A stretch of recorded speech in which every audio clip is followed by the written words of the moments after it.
welcome to Superior Media. I am here with James Kempe, and James, you were part of the Ontario Health, or the Sault Ste. Marie Area Health Coalition's all candidates meeting tonight, and you asked a very important question about mental health, workers that are on the front line that risk their lives and what they do. Can you expand a little bit about that and share your experience? Well, I've been a correctional officer in the province for 31 years, working with both adults and youth.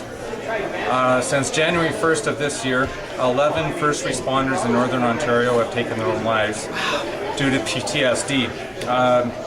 Everybody will remember the incident on the Greyhound bus where the gentleman was murdered. Every single police officer on the scene has committed suicide. Is that right? Oh my gosh. The government is doing a fine job of putting mental health out there, but there's not the facilities to help us. I've called mental health line and got an answering machine. That was shocking when I heard that you actually call the helpline and you have an answering machine. You're leaving a message. Yeah, it left a message saying that they'll get back to me within 24 hours if I leave a message, or contact them during business hours. Business hours? Oh my gosh. I wonder what they refer to as business hours. So if I was suicidal at the time, right, and in crisis, I wouldn't be here. Well, that's incredible. So what do you think would be a significant change? What would you like to see? Something that you think would help right away, like in the immediate. Well, the government has passed legislation to make PTSD and first responders a WSIB. It's assumed that the PTSD is attributed to your job. But when dealing with health professionals, it's not always that easy to get them to link. They seem not to want to do that. I was referred to a private practitioner at $160 an hour. Yeah, that is shocking. And my plan pays $50 of that. Oh. So there's no way I could have continued treatment. There are no professionals out there that deal specifically with PTSD in the realm of public service. The hospitals don't have it.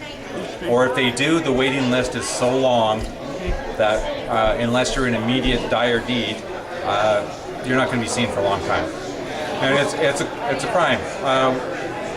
Each one of us puts our lives on the line when we go to work each day, whether it be the police officers, the ambulance, or EMTs, or fire, or us in corrections, walking through those doors. We never know what's going to happen. And that alone plays on your mind. Right. And in my situation, it's 31 years of accumulated garbage that I've had to put up with, not one specific incident. And when you file WSAB, they want to link it to one specific incident, and it doesn't work that way. Right. And we're being short-shifted. So the issue is, it's systemic. It sounds like it's a systemic issue that needs to be addressed. Yes, it does. The government has to get on board, has to get the health professionals on board, get more people trained. It's fine to put out these advertisements saying seek help, but if the help's not there, it doesn't do any good. Right. So, sir, do you feel that some of the information that was shared by the candidates tonight, are you encouraged by that, or do you have more questions for them?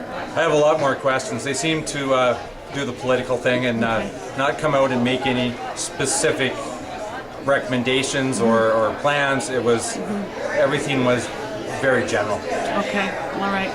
Well, thank you very much for your service, for one, and for what you do for the community, and wishing you all the best going forward, and hope that this issue with the healthcare system and the mental health component is addressed coming up in the near future. Thank you, James. Thank you.